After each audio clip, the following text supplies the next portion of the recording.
First, I want to make the statement that driving to work, you look at the people acting more sheepish, acting more and more stupid, looking more and more dull, don't even talk to their neighbors, don't talk to each other, they don't really interact, they simply, as spectators, watch television, the language being reduced, everyone being dumbed down, the test scores dropping and dropping by design in their own declassified documents.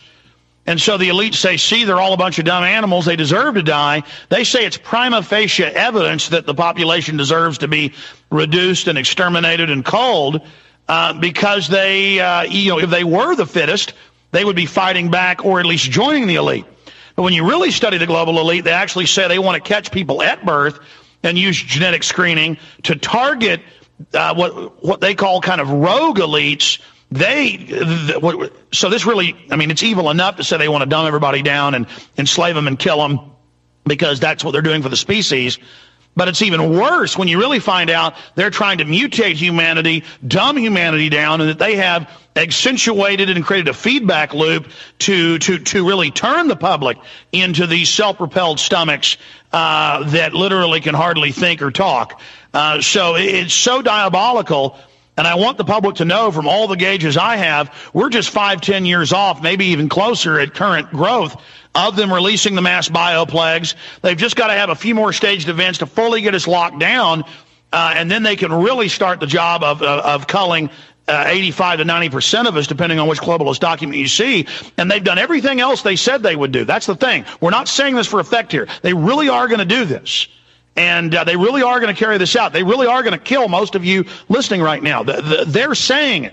They're not joking. They have to be taken serious. Allan Watt, your comments on that subject, then back into their main push, genetic engineering. Yeah, there's no doubt about it.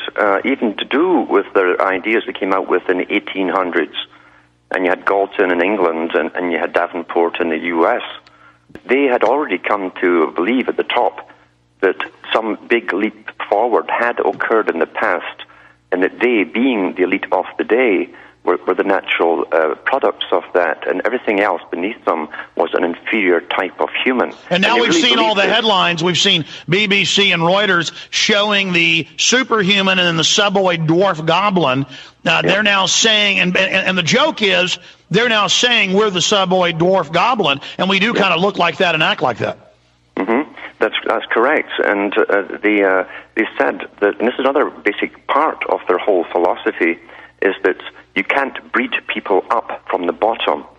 They'll bring the top down if you try to mix genes with the so-called better class and inferior class, and therefore their whole idea, as far back as the 1800s, was to gradually eliminate the bottom class, and then through understanding what became to be known as genetics, they would create a new type of slaves to serve them.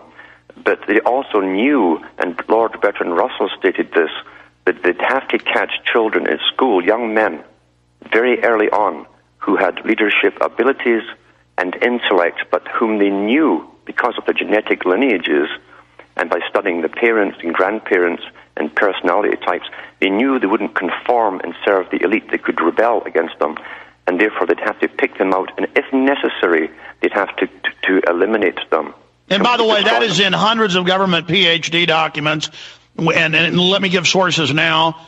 Dr. Dennis Cuddy, of course, worked at the Department of Education, highest levels. He's written several books on the subject. The number 2 at Department of Education in the 80s, Charlotte Iserby, whose dad was Skull and Bones and Bohemian Grove, East Coast elite. They brought her in, and she'd been in the Foreign Service, and they put her in charge and said, okay. And she has a phone book-sized book that we sell, by the way, at Infowars.com, where they said they are meant to dumb everybody down further, but also single out the leadership males, put them on drugs to brain damage them, but then take some select ones and make sure they're recruited into elite circles. So that's official U.S. government policy. Yeah. That's why your little boys are. That's why your boys are targeted. Go ahead. Yeah, Bertrand Russell stated that in the 50s and 60s. He said that the ones they couldn't sway over, who'd accept the scholarships and serve them, would have to literally be eliminated, destroyed. But also the alternative was to, as you say, get them on drugs which would alter their brain patterns. And we know that Ritalin and all the rest of it shrinks the brain, gives them tremendous problems. and it's primarily young men, young males, who are picked out for this. Yeah, little do they know that their DNA has already been tested by the government decades ago. They're already in a file. Everything they're doing is being tracked. And then they make sure they destroy you. And that's all official. That's your loving government helping you, running checkpoints to keep you safe from Al-Qaeda.